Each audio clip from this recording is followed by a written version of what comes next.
Hey guys, it's Isa and Julie, and today we are filming a video on advice for your first horse. We will be talking about equipment you need for your horse, some other supplies you might want, and how to get your horse acclimated in its new setting. I just want to say I apologize for the last video. I wore the exact same sweater as I did in the video before that, and that's just like a fashion faux pas, but you know what? We're just gonna forget about it. So the first thing we're gonna I'm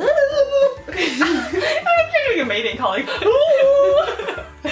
So the first thing we're going to talk about is equipment that you need that is crucial for your new horse. Overall, if you can and have the option to, I would either borrow other people's and try other people's, or try your trainers, like saddles, bridles, bits, girths, everything, to make sure you know what you want to get. So the first thing is a saddle, and it is super important to make sure that this saddle fits your horse, because it not only affects their movement, but it also affects their health if they're gonna want to even be ridden. I would also recommend not purchasing a saddle until after you've bought the horse, just to get fittings. Next, you need a girth. Girths are measured in inches and can range from a variety of sizes and different types of girths. You might want to get one after you purchase your horse because you're not sure what size they'll be. In our case, we can use our trainer's girths until we've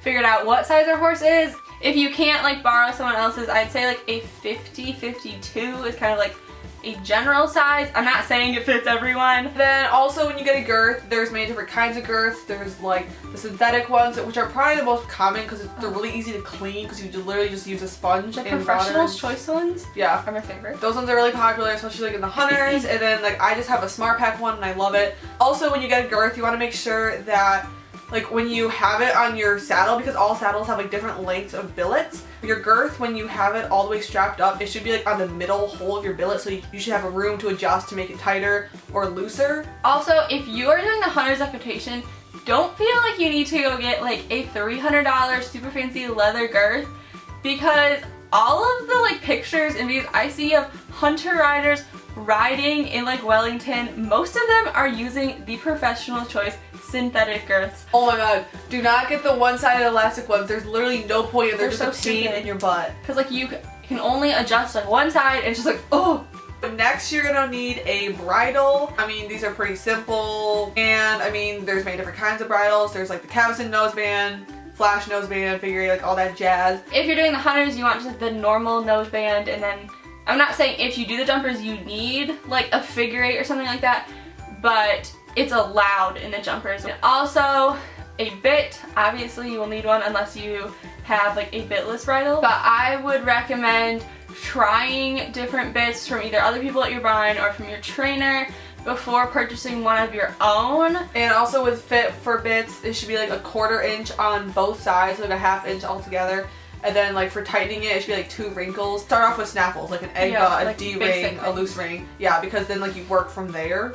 So next, this is pretty obvious, but you need a grooming kit. You can either use one that you already had. If you are using a used grooming kit, just make sure that you clean all the brushes thoroughly so you're not transferring any kind of skin diseases or anything like that. Next are things you might not necessarily need at first or ever, depending on the horse. First is a halter and lead rope, and obviously your horse should come with one because it's kind of impossible to trailer them without one. You don't need to by any means, but if you have the option to get a new clean halter and lead rope, I would totally do it. Next, something that you might consider is getting boots for your horse. It could be open front boots, polo, wrapped, just so many different kinds. Also, if when you tried the horse they had shoes, you might want to get bell boots for them. Another thing that is recommended is to get some half pads. Your saddle fits completely perfectly, then you're fine.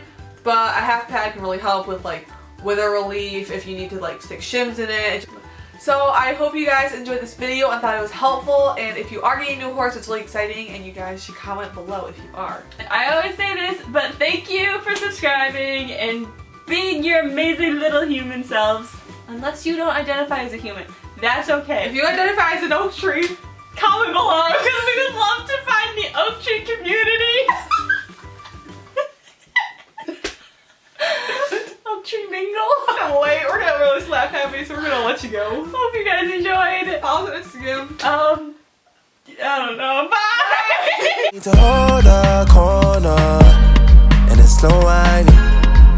One time, I need to hold a corner.